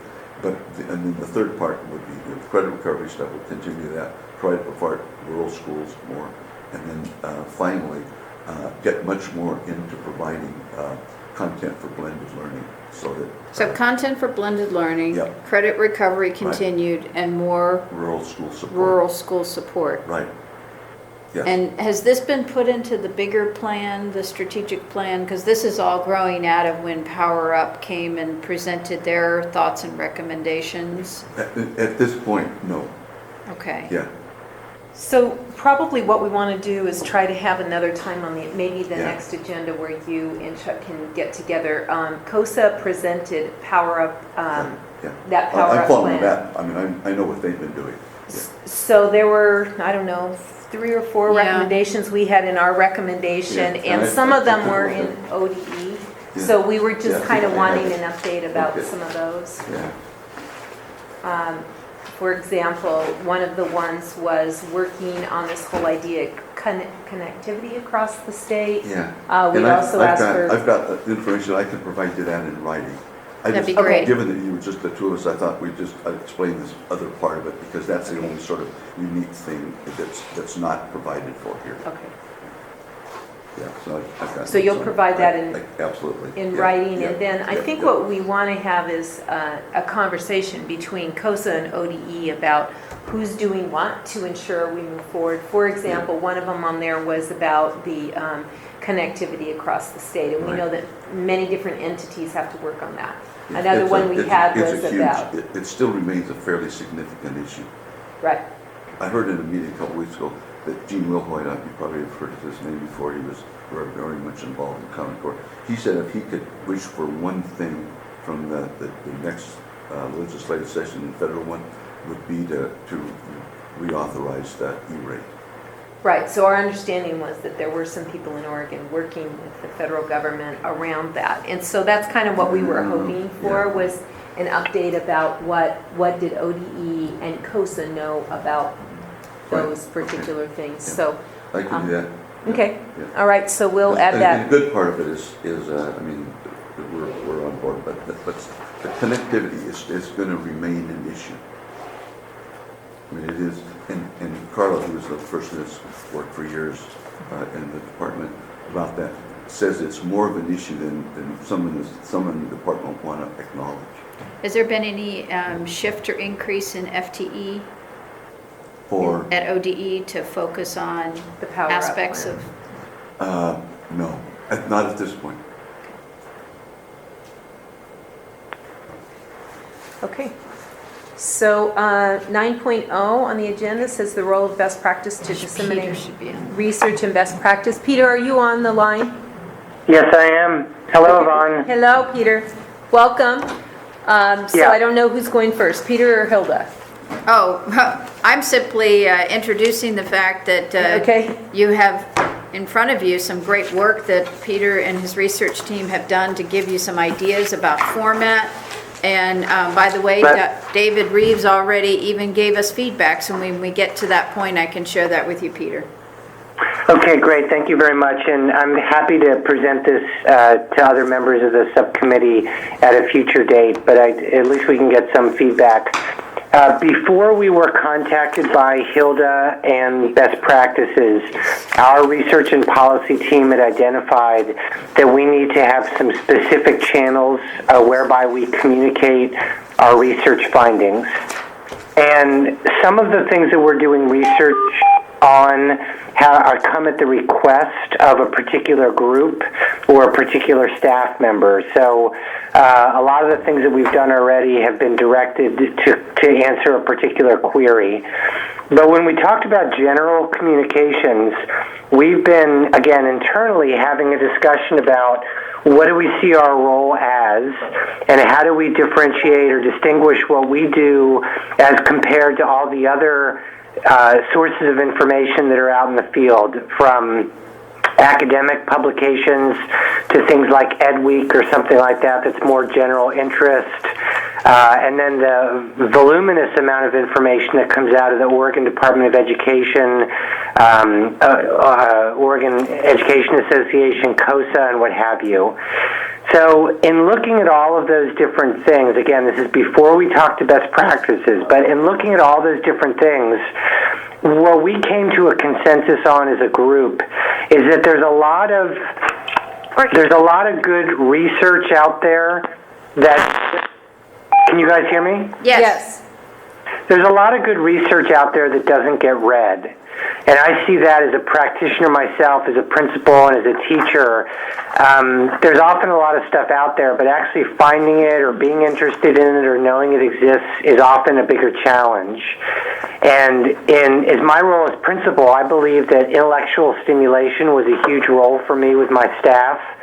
But getting over that barrier of having someone start reading something or engaging in a topic was formidable.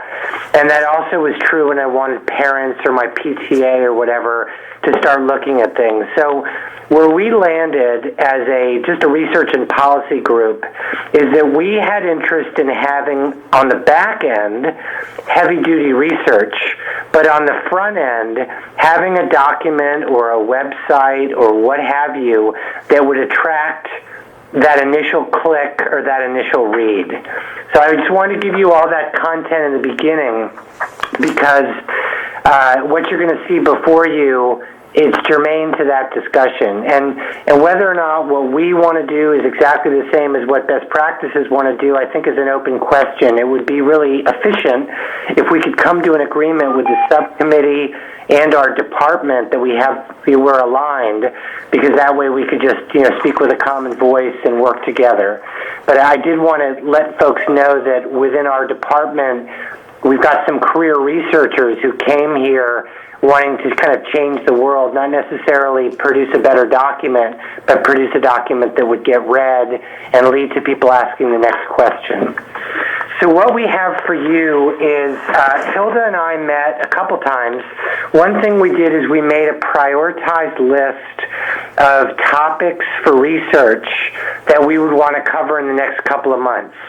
And they're all related to work that we're doing right now. So third grade reading, high school completion, best practices in dual language, as you've just been talking about, best practices in ELL, on and on and on.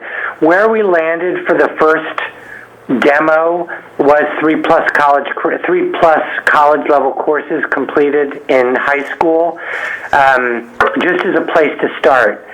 And one of our researchers went into Hilda's and Accelerated Learning Committee's work and some of the national and state level research, and they made a bank of research findings.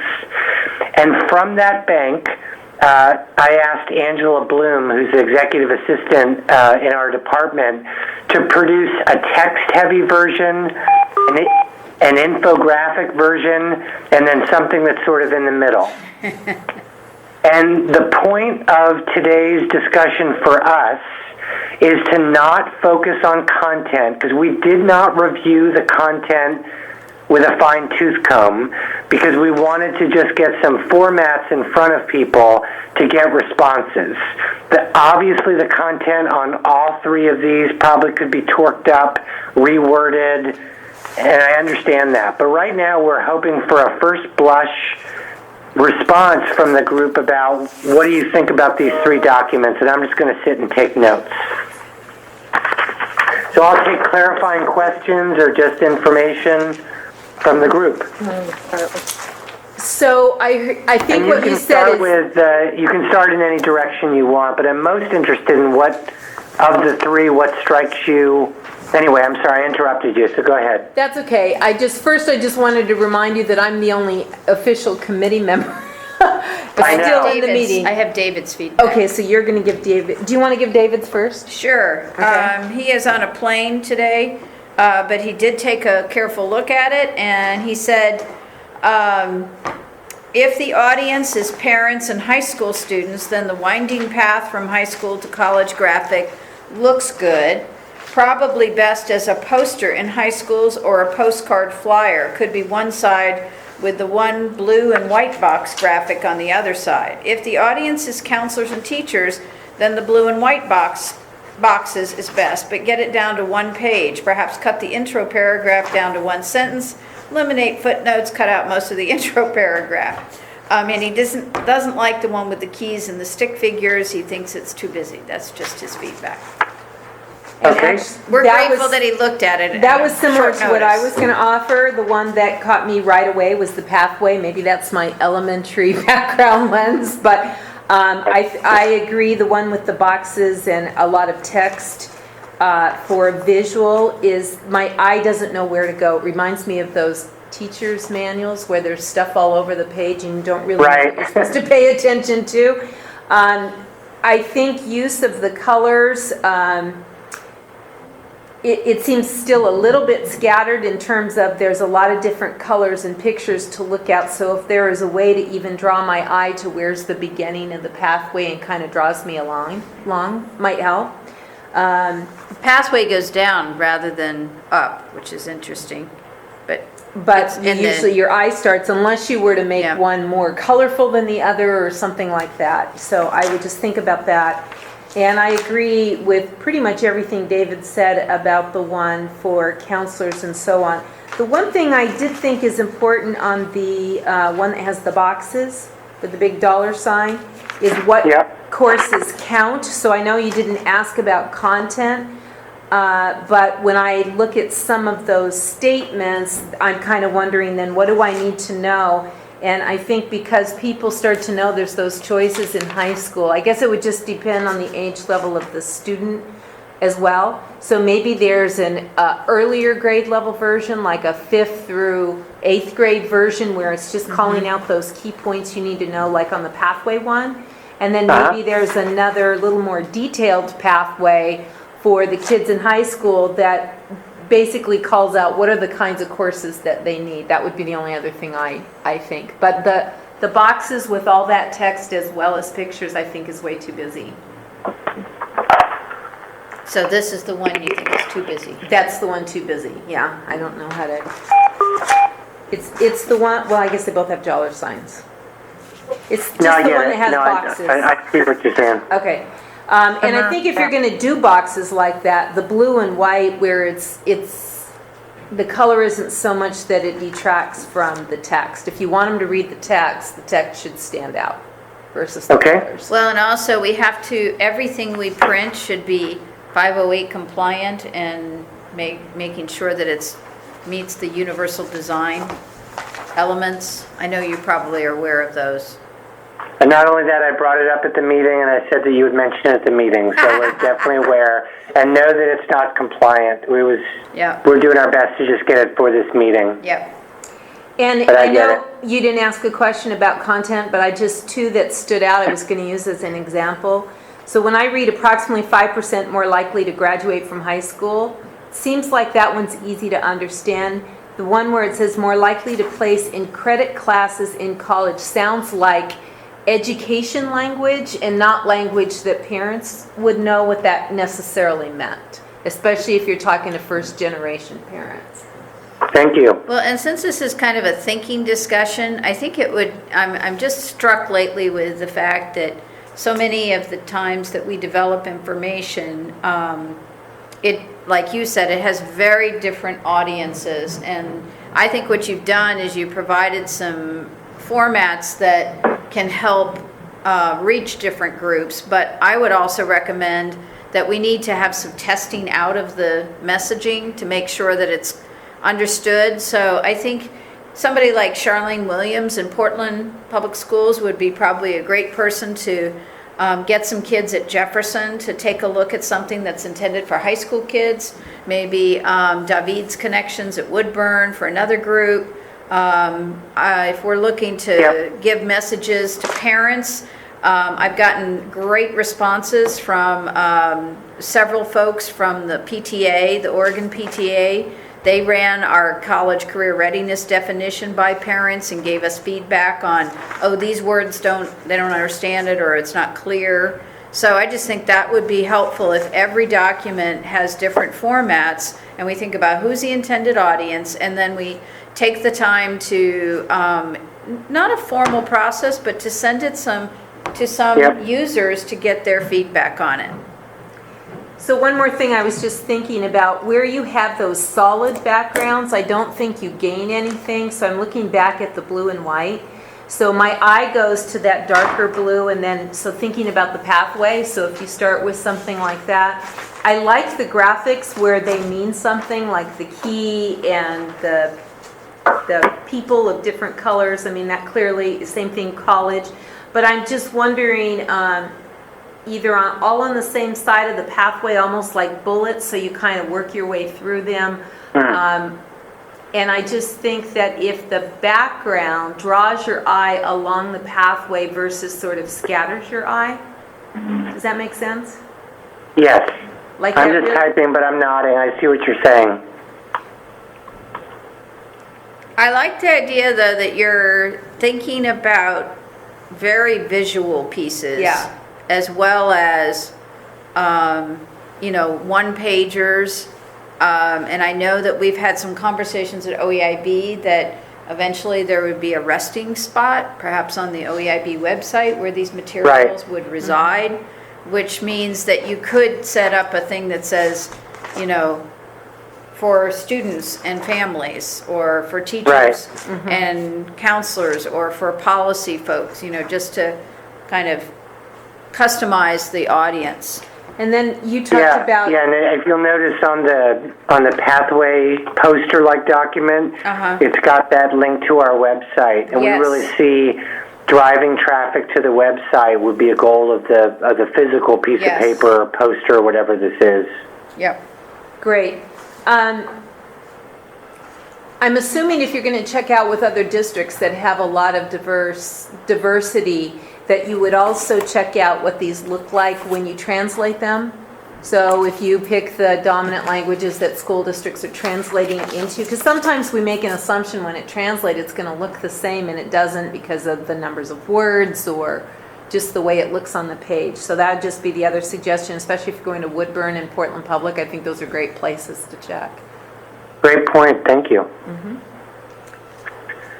I just want to say So in thank terms you of a to... next step, I think we'd be able to operationalize quite a few of the suggested changes. So far, I hear some consensus that a better version of the pathway is a winner, and then either a one-pager or the website or something like that that's more like the blue and white one. But the middle one, which was kind of a combo of both, that's not preferred by this group. No. I think I'm channeling Mark Mulvihill right now because he's not on the phone. But I know that one of his concerns was that he really wanted a document on many of these topics that would tell school districts that are not hooked into some of the projects and some of the investments, who can I talk to? Who is doing this work? So is that possible in the longer version? And I frankly am not so wed on it has to be a one-pager for the education consumer. If they can't read 2 pages, maybe that's a sign they shouldn't be in education.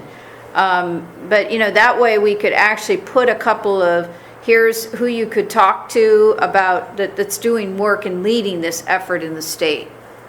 Absolutely. I mean, to me, the website to which folks are referred by this, we still need to really conceptualize what's going to be there, but that would be for administrators who want to learn more about having this in your school, that would be in that section. Here's where it's happening in Oregon. And the only issue with that, no, it's not really an issue, but it's just a fact, is that has to be curated on a pretty consistent basis, because once something like that goes out of date, people lose faith. So once we launch, it just needs to be something, and we have a small team. So I'm just thinking that some ODE partnership around something like that would be really critical to keeping it up to date. Because even which schools are using the things that Martha just showed us about which school districts, and David shows which school districts. That's really good information, and it's located on a, that's the kind of thing I'd like to know. Well, who got those grants? So, I wish that this was where we could think like real innovators and say, for every topic, there is a annual class at a graduate level in an institution in this state that's focused on it. And why isn't that becoming, like an annual update project for students that are in either a graduate or doctoral class, that they would do that curating to update and provide, ongoing pieces to it? Because you're right, you can't do this all by yourself. But maybe one thing you could do is keep this work simple and then link to those places where that is. That might be a little easier to update. Maybe you have some kind of regular way to do that. The other thing I would suggest is the one with the pathway. If that's one page and then you get the blue and white one to one page, putting them back to back for when you give them to educators. yeah. And I like that. I think David's suggestion to have that back-to-back thing. I mean, I know as a principal, I think having a poster or something like this is a really that's I can't create that as a principal. I might be able to get some text down that I might give my staff, but getting my community involved in it, that's a value add that we can provide. On the back of that poster, they could actually have at blah blah high school, here's our dual credit options or something. So another way to think of it is maybe we produce something that districts then make their own. That would be awesome. That reminds me a little bit of, what was it? There was something else we did like that. Anyway, great idea. Posters, I think, weren't they? Oh, you mean us here? Yeah, it was the COSA ones we were using for the legislature. Right, and then you could customize it. Right. Great idea. And I used to like when the school district would give me something for my newsletter that I could add to it. So, Okay, well, I see we're coming up at time. I really appreciate the feedback, and pending my discussion with Hilda, this will be on your next meeting or whenever is appropriate. Great. Thanks so much, Peter. Great work. Appreciate you bet. it. It really was my staff, but I'll pass on the kudos. Okay, Yes. thank you. You bet. Okay. On our agenda, we're at 10.0. Do we have any public testimony today, Seth? No? So just to remind, did you want to talk? The one person left in the room. December 9th is our next meeting from 10 to noon. Is that right before OEIB? Yes. So we're back on schedule with that. Location Salem.